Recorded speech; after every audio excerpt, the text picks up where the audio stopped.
Hello all, పూరీలోకి ఎప్పుడూ చేసే శనగపిండి కూర కాకుండా ఒకసారి ఈ ఆలూ కర్రీ ట్రై చేయండి.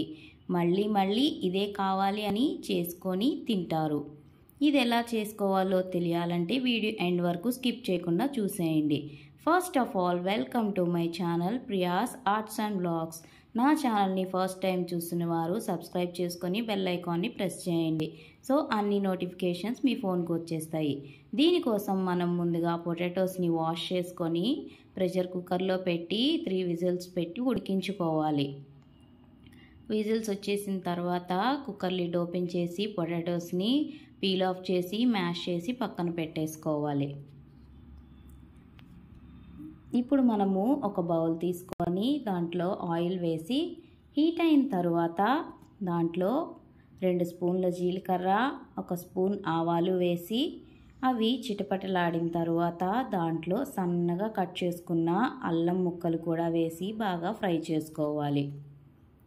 ఇవి ఫ్రై అయిన తర్వాత దీంట్లో కొంచెం కరివేపాకు, కొంచెం సన్నగా తరిగిన కొత్తిమీర కూడా వేసి ఫ్రై చేసుకొని ఇప్పుడు పొడవుగా సన్నగా కట్ చేసుకున్న ఆనియన్స్ని కూడా యాడ్ చేసి ఎండుమిర్చి కూడా వేసి బాగా ఫ్రై చేసుకోవాలి.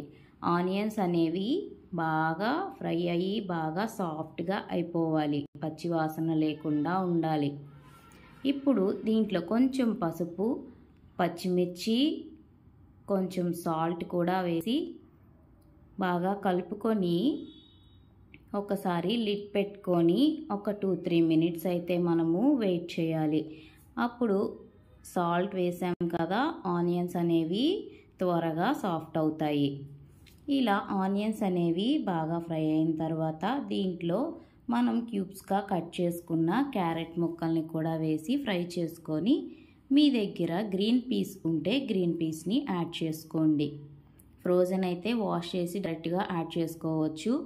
డ్రై గ్రీన్ పీస్ అయితే వాటిని ఒక ఓవర్ నైట్ వాటర్లో సోక్ చేసుకొని బాయిల్ చేసి యాడ్ చేసుకోవాలి.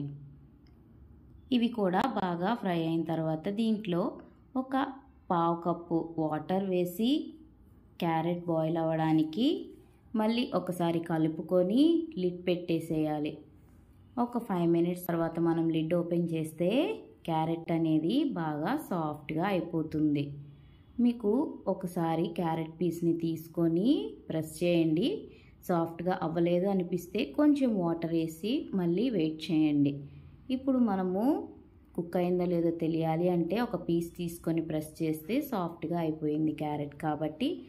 ఇప్పుడు దీంట్లో మనము ముందుగా మ్యాష్ చేసి పెట్టుకున్న పొటాటోస్ని యాడ్ చేసుకోవాలి.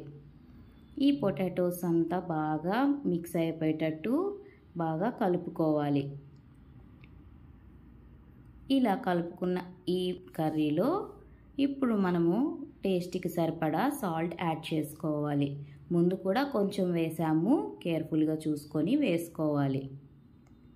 ఈ సాల్ట్ అంతా బాగా కలిసేలాగా కర్రీలో బాగా కలుపుకొని కర్రీ అనేది కొంచెం చిక్కబడేంత వరకు వెయిట్ చేసి సర్వ్ చేసుకుంటే ఎంతో టేస్టీ అయిన ఆలూ కర్రీ రెడీ. దీన్ని మనము పూరీతో సర్వ్ చేసుకుంటే సూపర్గా ఉంటుంది. ఈ వీడియో మీకు నచ్చితే లైక్ చేయండి, షేర్ చేయండి. Thank you for watching.